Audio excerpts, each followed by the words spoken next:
Em nome do Pai, e do Filho, e do Espírito Santo. Amém. Naquele tempo, dirigindo-se Jesus aos chefes dos sacerdotes e aos anciãos do povo, disse-lhes: Escutai esta parábola. Certo proprietário plantou uma vinha, pôs uma cerca em volta, fez nela um lagar para esmagar as uvas e construiu uma torre de guarda. Depois arrendou-a a avianteiros e viajou para o estrangeiro. Quando chegou o tempo da colheita, o proprietário mandou seus empregados aos vinhateiros para receber seus frutos.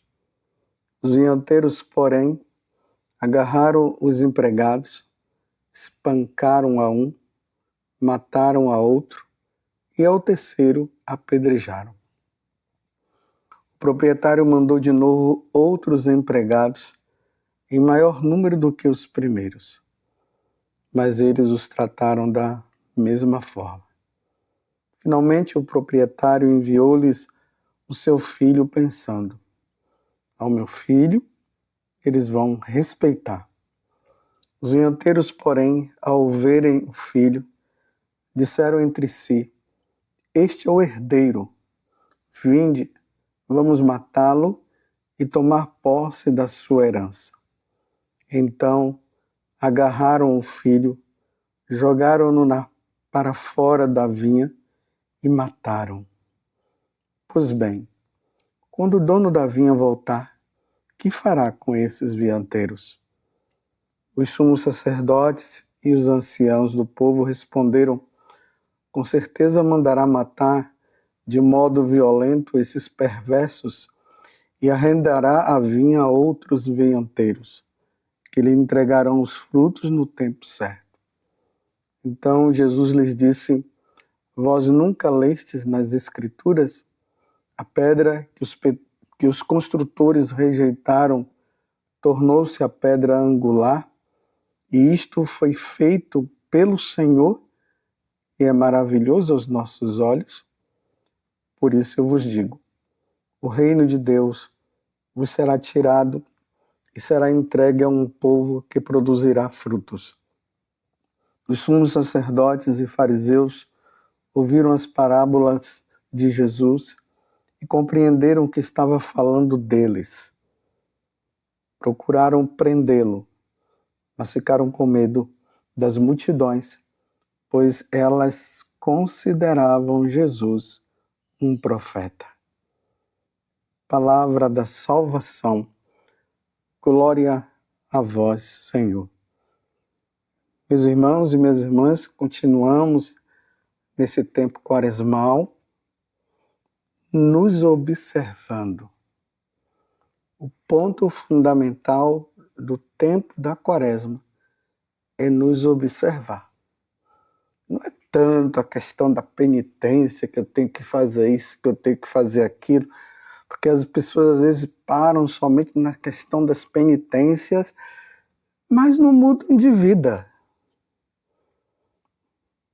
A penitência, ela tem que nos levar à mudança, à conversão.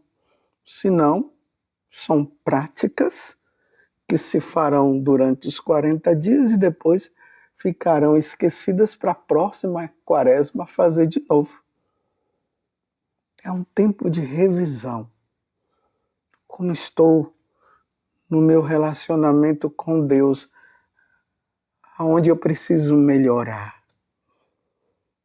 E nas pessoas que convivem comigo, aonde eu preciso melhorar. Tantas pessoas que não se falam, que vivem situações e dizem: com essa pessoa eu não falo mais. Como? É preciso buscar uma forma, uma maneira de voltar a conversar de novo. E o relacionamento conosco mesmo. Quantas pessoas que não se amam,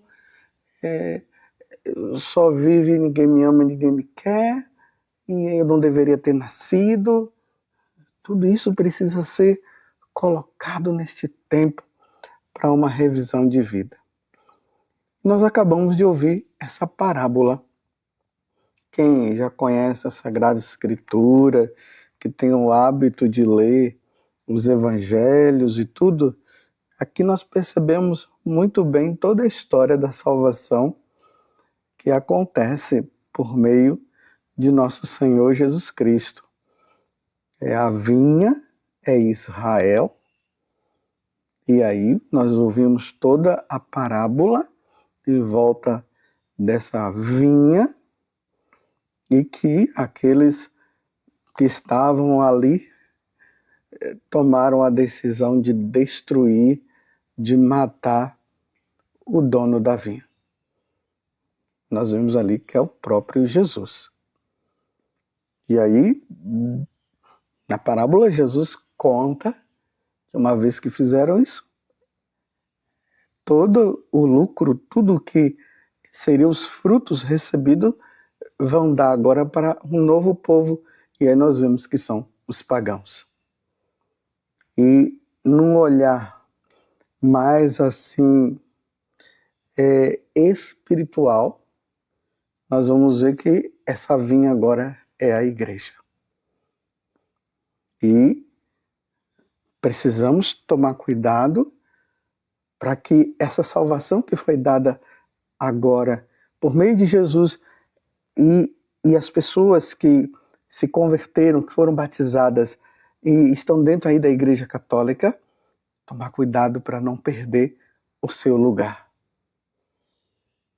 Porque o tentador fará de tudo para que nós nos percamos. Porque Jesus, quando ele morre na cruz, ele salva todos. Todos são salvos.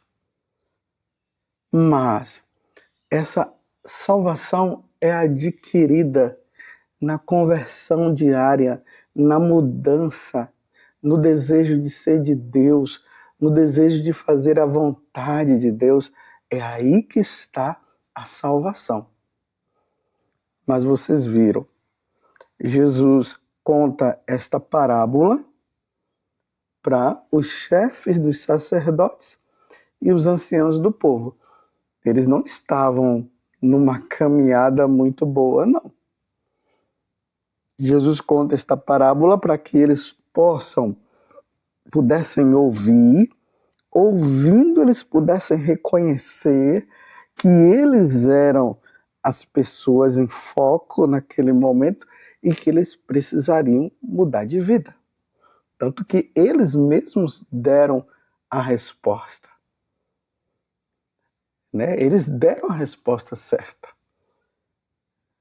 Mas quando eles percebem e eles têm clareza que Jesus estava contando essa parábola e outras também que foram contadas, e estava direcionada para eles, veja só o que é que eles fizeram. Aí aqui diz, os sumos sacerdotes e fariseus ouviram as parábolas de Jesus e compreenderam o que estava falando deles.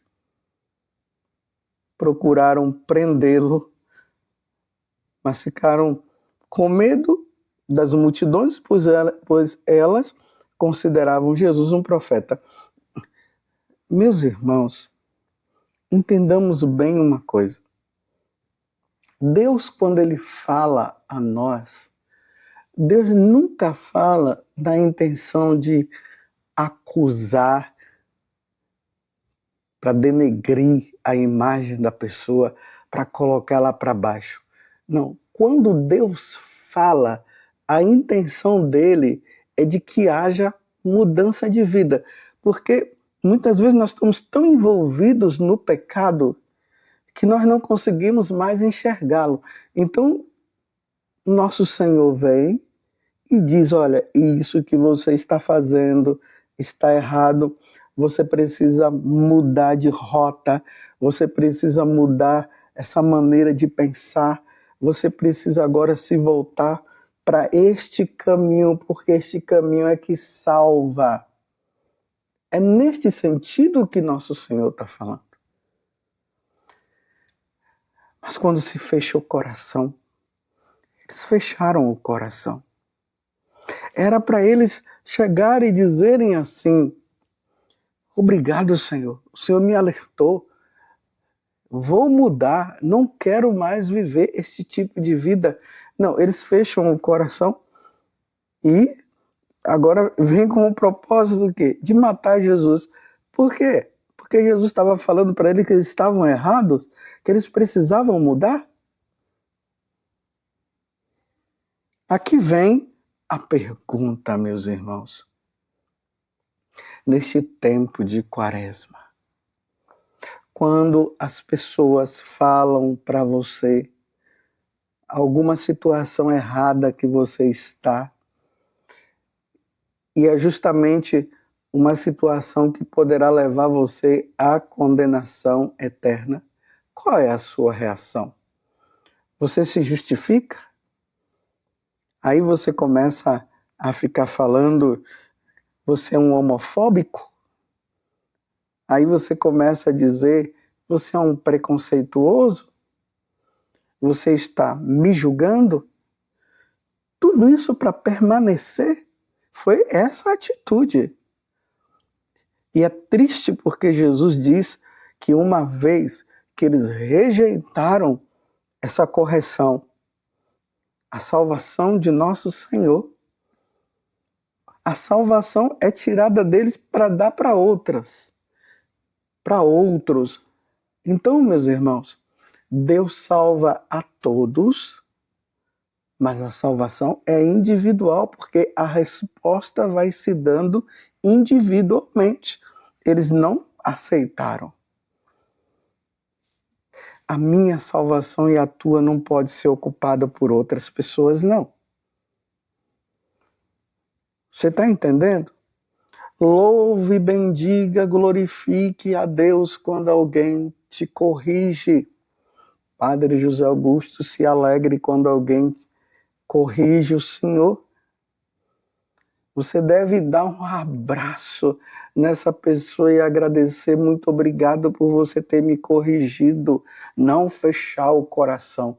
Aí fecha o coração. Eu não quero mais falar com você. Você está me julgando só para permanecer no pecado. Eu me recordo de uma situação particular que eu vivi. Eu estava numa situação errada. Eu sabia que eu estava errado. Ainda mais que eu sou padre.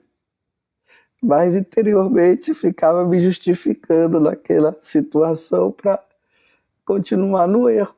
Assim, é o ser humano. Uma vez uma pessoa,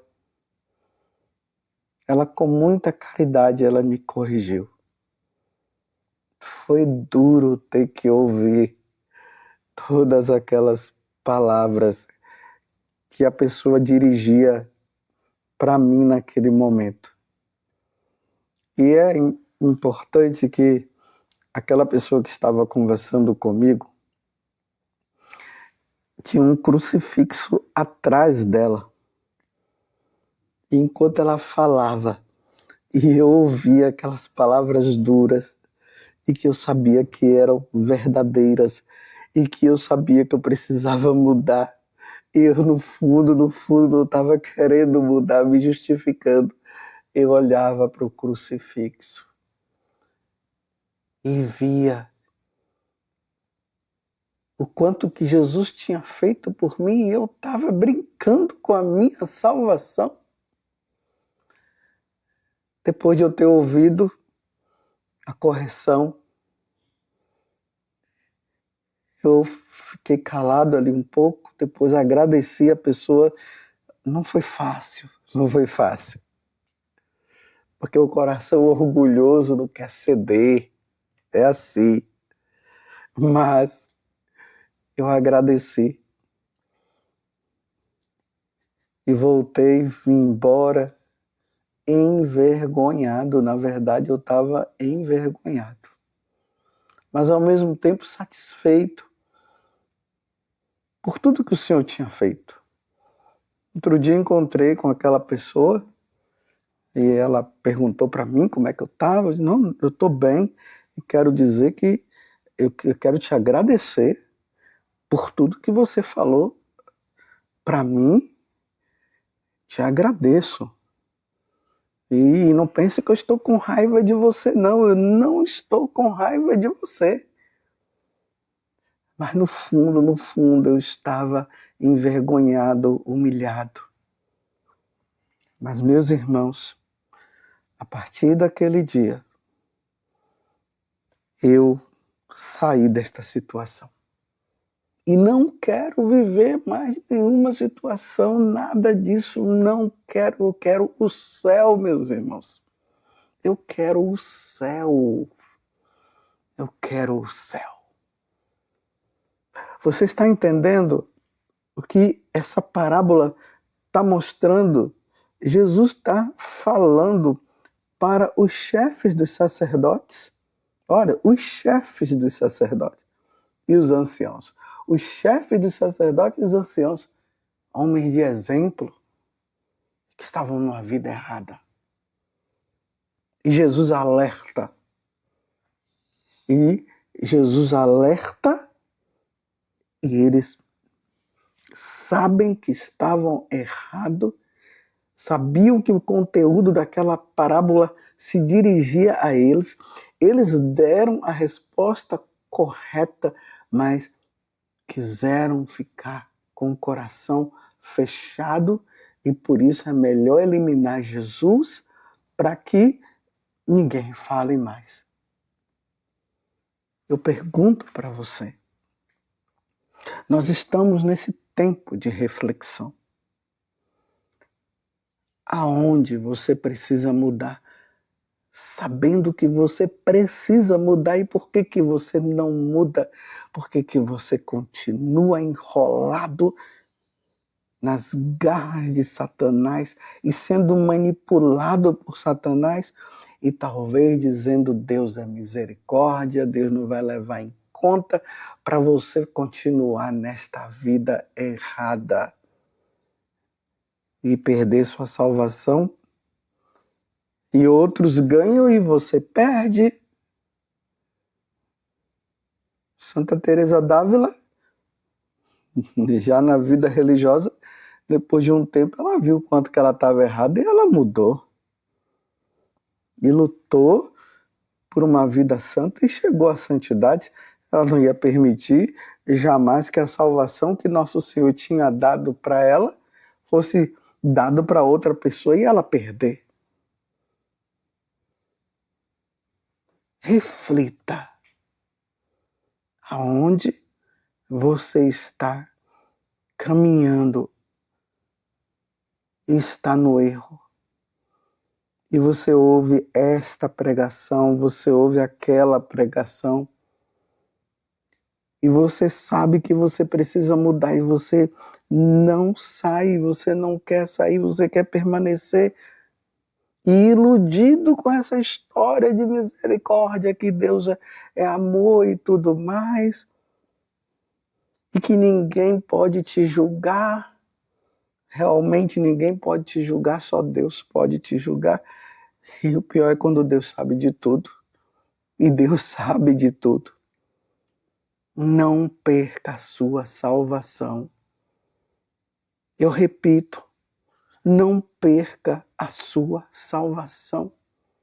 É tempo de ganhar a salvação. O nosso tempo é curto. Quando eu vejo que tal pessoa morreu, quando eu vejo as condições que aquela pessoa morreu de repente. A primeira coisa que me vem é como morreu. Mudou de vida? Saiu?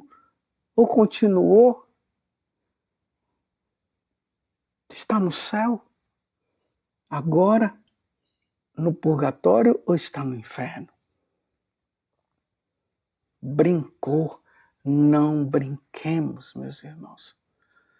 Não dá mais para brincar. Porque os sumos sacerdotes e os fariseus brincaram. Sabiam que Jesus estava falando deles. E Jesus estava falando para eles mudarem E eles não quiseram, fecharam o coração. Igual lá, o faraó fechou o coração. Ele sabia de tudo. Deus tinha mostrado para ele, mas o faraó fechou o coração. Deixou o povo ir.